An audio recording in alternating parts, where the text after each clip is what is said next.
I became fascinated by the ILO when in 1989 I got an invitation to go to Ahmedabad, India, as part of a group that would, of researchers who were doing work on home-based labor around the world. And I did work on the United States. And there I was in a room full of women from Nigeria and Bangladesh and Thailand and Europe and India, of course, with the Self-Employed Women's Association of Gujarat, talking about what research do we need to have a global labor standards convention for industrial home workers and other home-based workers. My work had been on the home as a workplace and continues to be on that subject. And when I came back to looking at global labor standards, the ILO was the place where these aspirations for decent work and for making women's work count, the work that is often unwaged, done in the home, done for the family, but also over time in many places has been commodified and done for other people who get the profit out of that labor, that family labor, that production for the family in agricultural regions, for example. Women's housework, which becomes paid work when done for others.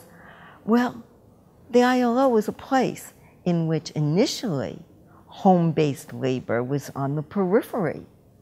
And one of my findings in the archives was how, though, in the, really even in the 1930s, there were people in the ILO asking governments about domestic work and about women's home labors.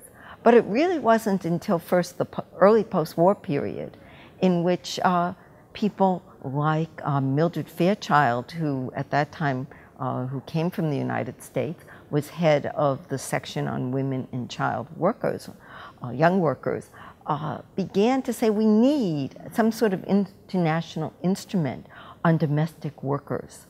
That this was a question about the modernization of what was seen as old service in a new circumstances that was taking different forms in different places in the world. But in the late 1940s and early 1950s, that issue got displaced on the ILO governing body had decided to take up the question of domestic work and domestic workers. But the UN Economic and Social Council, because of the UN mission for the status of women, wanted equal pay or equal remuneration to be part of the ILO's agenda, research agenda on women at that moment.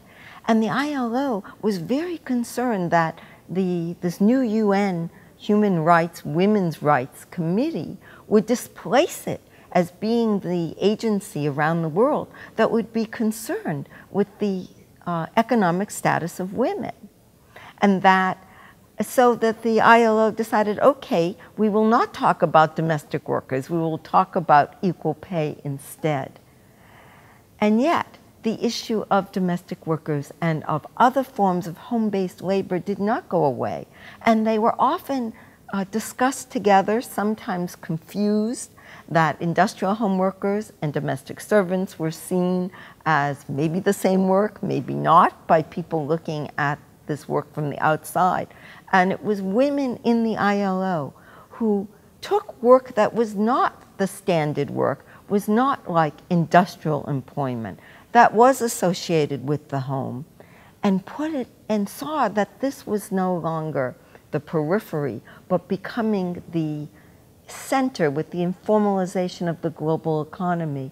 And it was through the World Employment Program of the ILO in the 1970s, and particularly the Rural Women's Program as part of that, that women's income generation around the home became very important to looking at the future and the future reorganization of the global economy. And so women within the ILO and ILO officials around the world really pioneered in seeing how the new globalization had to take the work that women did seriously.